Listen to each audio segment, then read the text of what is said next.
આપણા સમાજના આગેવાન ભરૂચ લોકસભાના સાંસદ શ્રી એવા મનસુખભાઈ વસાવા સાહેબ, આપણે જેમને હમણાં સાંભળ્યા એવા નવનિર્મિત ચિકદા તાલુકાના પ્રમુખ શ્રી એવા રમેશભાઈ વસાવા, સાથે અહીં આપણી મધ્ય ઉપસ્થિત આ જિલ્લા પંચાયતના સદસ્ય અને નર્મદા જિલ્લાના સામાજિક ન્યાય સમિતિના અધ્યક્ષ એવા શકુંતલાબેન, સાથે આપણી મધ્યે આપણા વિસ્તારના પ્રાંત અધિકારી સાહેબ એવા મેડમ શ્રી, સાથે મામલતદાર શ્રી, તાલુકા વિકાસ અધિકારી શ્રી, સાથે આપણા તાલુકા પંચાયતના કારોબારી અધ્યક્ષ માનસિંહભાઈ, ન્યાય સમિતિના અધ્યક્ષ મીનાબેન, સાથે નર્મદા જિલ્લાના પૂર્વ પ્રમુખ એવા શંકરભાઈ વસાવા, સાથે પૂર્વ તાલુકા પંચાયતના સદસ્ય એવા ખાનસિંહભાઈ વસાવા, સાથે અહીં ઉપસ્થિત તાલુકા પંચાયતના તમામ સદસ્યશ્રીઓ, ગ્રામ પંચાયતના સરપંચશ્રીઓ, સાથે ભારતીય જનતા પાર્ટીના પ્રમુખશ્રી અને મારા સાથી અને નર્મદા જિલ્લાના આમ આદમી પાર્ટીના ઉપાધ્યક્ષ એવા દેવેન્દ્રભાઈ, સાથે મોટી સંખ્યામાં અહીં ઉપસ્થિત ગામના અને આજુબાજુ ગામના વડીલો, યુવાનો, માતા બહેનો અને ખૂબ મોટી સંખ્યામાં તમામ શાખાઓમાંથી અહીં ઉપસ્થિત થયેલું વહીવટી તંત્ર, જેમાં તલાટીશ્રીઓ, આંગણવાડી વર્કરો, આશા વર્કરો, આરોગ્ય વિભાગના કર્મચારીઓ, સાથે પોલીસ અધિકારીઓ, ફોરેસ્ટ અધિકારીઓ, તમામ લોકો આજના કાર્યક્રમમાં પધારેલા છે. સૌને મેં નમન કરું છું અને સૌને હું જોહાર કરું છું. સાથીઓ, આજનો કાર્યક્રમ એ ભારત સરકારે નક્કી કરેલા માન્ય દેશના વડાપ્રધાન શ્રી નરેન્દ્રભાઈ મોદીજીના 12 વર્ષનો કાર્યકાળ પૂરો થયો છે. એને અનુસંધાને 8 તારીખથી લઈને 18 તારીખ સુધી સમગ્ર દેશમાં અનેક વિવિધ કાર્યક્રમ યોજાઈ રહ્યા છે. થોડા દિવસ પહેલા ચિકદા તાલુકાનો નાલંદા આશ્રમ ખાતે સામાજિક વનીકરણ અને વન વિભાગ દ્વારા વૃક્ષારોપણનો કાર્યક્રમ હતો. આજે જનકલ્યાણ શિબિરનો કાર્યક્રમ છે. એ જ પ્રકારે અનેક વિભાગોને લઈને રોજના કાર્યક્રમો થતા હોય છે. ત્યારે આજે આનંદ થાય છે કે ખૂબ મોટી સંખ્યામાં લોકો આ કાર્યક્રમનો લાભ લેવા માટે અહીંયા ઉપસ્થિત થયા છે.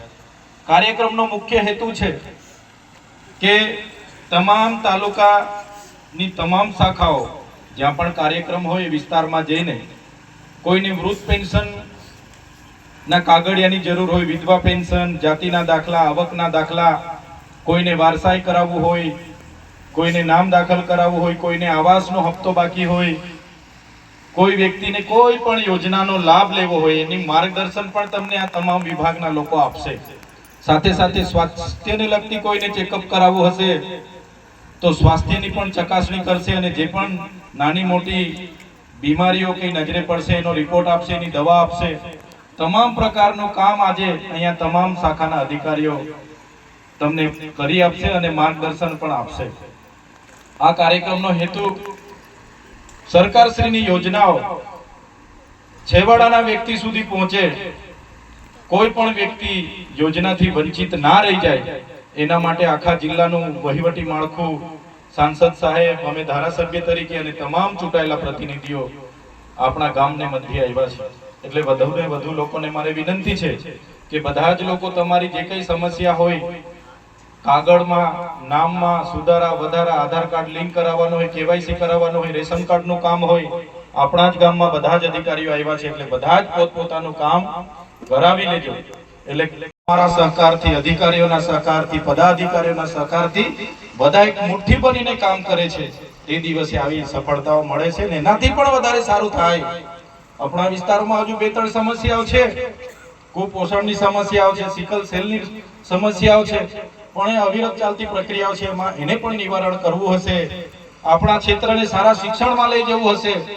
આપણા વિસ્તારમાં કૃષિ ક્ષેત્રે ક્રાંતિ લાવી હશે, શિક્ષણ ક્ષેત્રે ક્રાંતિ લાવી હશે, રોજગારીમાં પણ આપણા યુવાનોને સારી રોજગારી મળે, નોકરી મળે, ભરતીઓમાં પાસ થાય, એ પ્રકારની જો ક્રાંતિ લાવી હશે તો બધાય સહિયારો પ્રયાસ કરવો પડશે. કોઈ એક વ્યક્તિના પ્રયાસથી આખો વિસ્તારનો સારો ઉદ્ધાર થઈ જાય, આખો વિસ્તારનો સર્વાંગી વિકાસ થાય એવું બનતું નથી.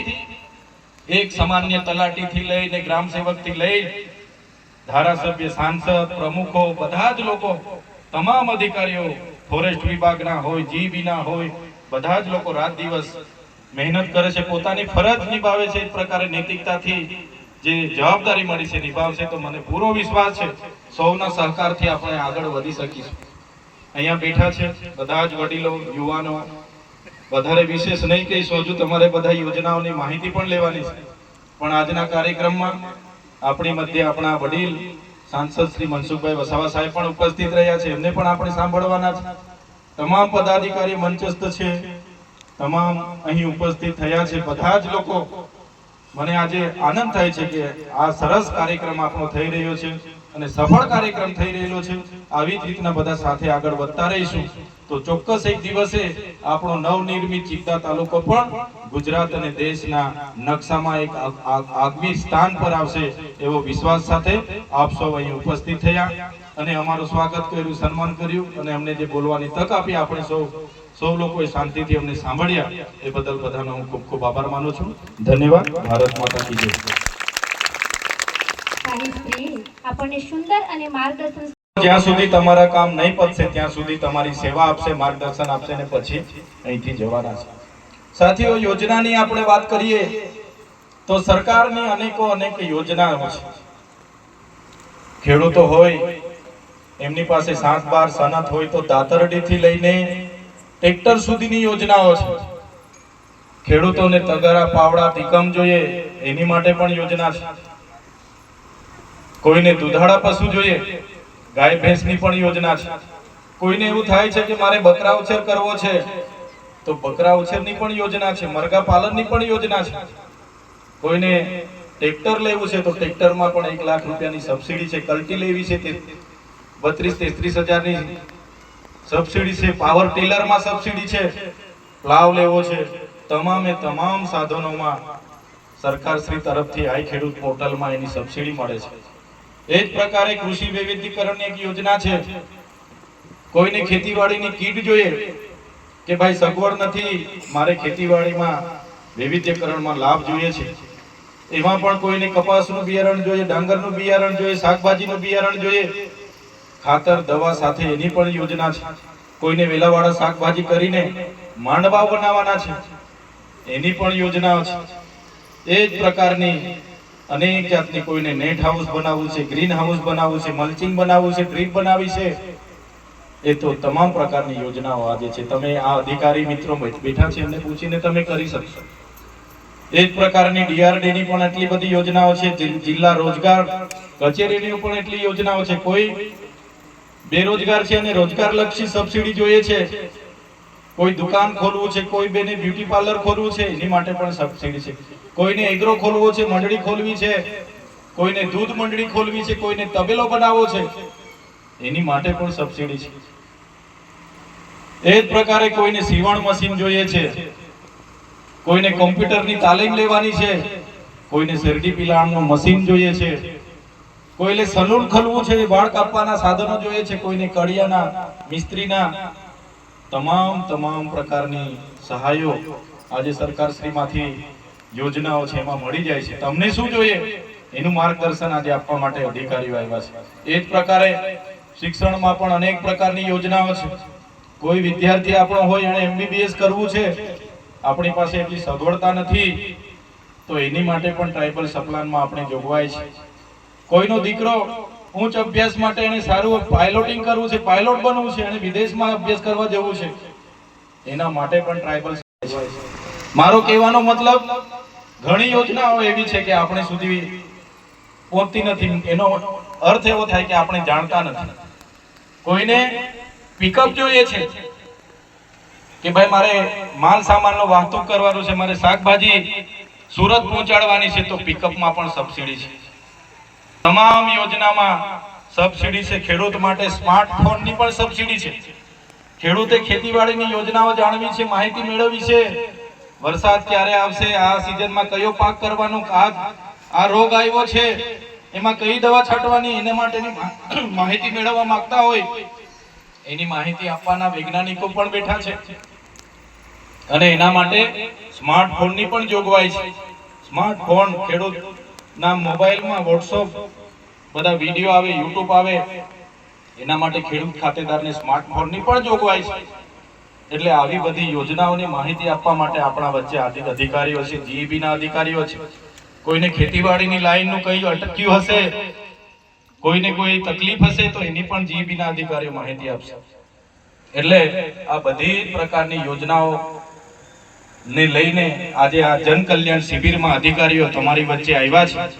બધું તાત્કાલિક ના થઈ જાય, આજે ને આજે ના મળી જાય, પણ એની તૈયારી કરવી પડે, એનું ફોર્મ ભરવું પડે અને પછી એ મંજૂર થઈને આવે અને તમને મળે, એ પ્રકારની આખી વ્યવસ્થા છે.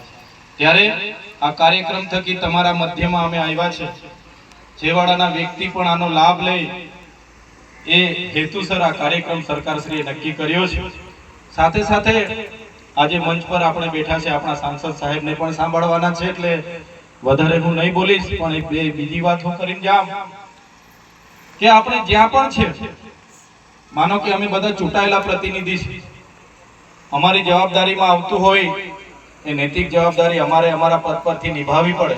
એ જ પ્રકારના અહીંયા શિક્ષક મિત્રો બેઠા છે, શાળા પરિવાર બેઠો છે, એની જવાબદારીમાં સારું શિક્ષણ આપવાની જવાબદારી છે, એમણે સારી નૈતિકતાની જવાબદારી નિભાવવી પડે. એ જ પ્રકારે તલાટીઓ છે, ગ્રામ સેવકો છે, મામલતદાર, ટીડીઓ છે, એમની જે જવાબદારી છે એમણે નૈતિકતાથી નિભાવવી પડે. તમામ અધિકારીઓ, પદાધિકારીઓ નૈતિકતાથી જવાબદારી નિભાવે. એ જ પ્રકારે તમે જે લાભાર્થીઓ છો, ખેડૂતો છો, તમારે પણ એ લાભ, તમારે પણ એક તાળીથી એક હાથથી તાળી ના પડે, પણ તમારે પણ, તમે જે ક્ષેત્રમાં છો, ખેડૂતમાં છો, દુકાન ચલાવો છો, વાલી છો, તો તમારે પણ એક વાલીપણું નિભાવવું પડે. તમારે પણ એક સારા ખેડૂત તરીકેની નૈતિક જવાબદારી નિભાવવી પડે. ત્યારે જ આપણું ગામ, આપણો સમાજ, આપણો પ્રદેશ આગળ આવશે. બધા સાથે રહીને કઈ રીતના આપણો વિસ્તાર આગળ આવે એવા સૌએ પ્રયાસ કરવા પડશે. મને આજે કહેતા આનંદ થાય છે, ગુજરાત સરકારના સહકારથી અને માન્ય સાંસદ શ્રી હોય, અમે હોય, આપણી અધિકારીગણ હોય, તલાટી, ગામ સેવક, ટીડીઓ, બધાના સહકારથી ગુજરાતના તમે મનરેગાના ડેટા જોશો તો આજે મનરેગાના ડેટામાં આપણે 1 થી 5 નંબરમાં આવીએ છીએ. તમે પ્રધાનમંત્રી આવાસના ડેટા ઓનલાઈન જોશો, એમાં પણ આપણો ડેડિયાપાડા તાલુકો આપણા 1 થી 5 નંબરમાં આવે છે. તમે પ્રધાનમંત્રી કુસુમ યોજના, જેમાં સોલાર પંપ સેટ મળે છે, આજે તમે સાંજે બેસીને મોબાઈલમાં પીએમ કુસુમ યોજના ખોલીને એના ડેટા જોશો તો મને કહેતા આનંદ થાય છે કે આખા ગુજરાતમાં આપણો વિસ્તાર 1 નંબર પર આજે છે. એ જ પ્રકારની અનેક યોજનાઓ તમને ઓનલાઈન ડેટાઓ મળશે. ત્યારે એ તમામ લોકોના પ્રયાસોથી થયું છે. કોઈ એકલાના પ્રયાસોથી અમે એવું નથી કહેતા કે અમે ચૂંટાયેલા લોકોના પ્રયાસથી. એક